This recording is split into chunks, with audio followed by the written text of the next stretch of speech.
André Dej nous a rejoint maintenant. Il est le fondateur de OBW Street Style. Bonjour. Bonjour. On voit que vous êtes avec votre casque. Alors, qu'est-ce que c'est que OBW Street Style? Alors OBW Street Style veut dire Optimum Better World, et Street Style car on a développé une gamme de mobilité pour la rue en électrique et bientôt à l'hydrogène. Qu'est-ce que c'est qu'une gamme de mobilité, par exemple?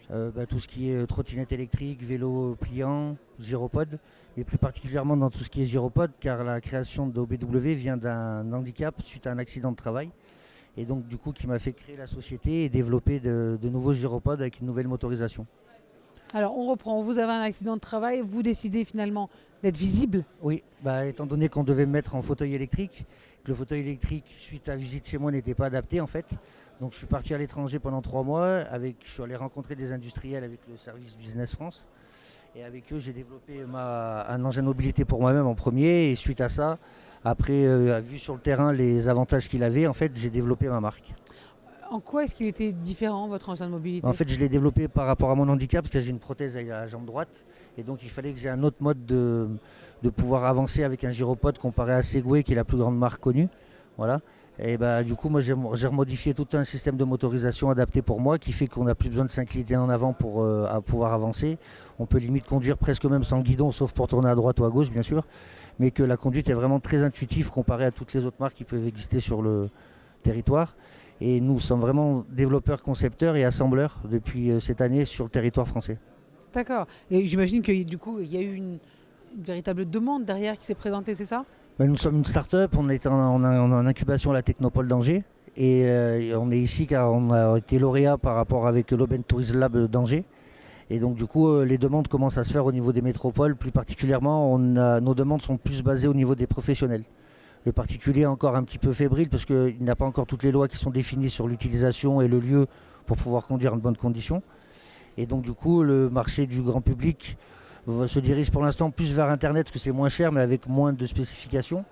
Et petit à petit, on commence à avoir les retours des gens qui viennent nous voir au magasin parce qu'on a une boutique aussi également sur Angers. Qu'est-ce qu'ils vous posent comme question, les professionnels? Qu'est-ce qu'ils veulent savoir? Comment ça va se développer ces prochaines années? Ils veulent savoir déjà quelle vitesse. Est-ce que du coup on va être obligé d'avoir un permis pour pouvoir conduire une certaine mobilité au-delà de 25 km/h, pardon. Et donc du coup les lieux aussi également, est-ce que ça a besoin d'être assuré, pas assuré? Et savoir après au niveau du recyclage comment ça se passe quand notre engin, la batterie est décédée, comment faire avec la batterie ou des choses comme ça. C'est pour ça que nous, notre but depuis 1 an, c'est de sortir du lithium. Et d'ici 1 an et demi, on pourra produire une nouvelle mobilité avec une nouvelle motorisation et une nouvelle énergie. Mais alors comment ça se passe dans ces cas-là? Vous pouvez, parce qu'on a vu maintenant qu'il y avait des trottinettes qui pouvaient aller sur l'autoroute. Ouais, mais ça c'est des coups de buzz. Hein. Parce qu'il n'y a qu'un distributeur qui les vend au Mans. Et la personne l'a fait histoire de faire le buzz, mais oui, voilà. C'est totalement interdit. On est d'accord, donc c'est interdit. Oui. Donc on reste quand même, ça reste très encadré finalement. Je fais partie du comité des lois à l'AFNOR. Donc là, je viens d'avoir un mail tout à l'heure, ça va être enfin signé, donc Madame Borne va pouvoir enfin dire exactement où ça va être.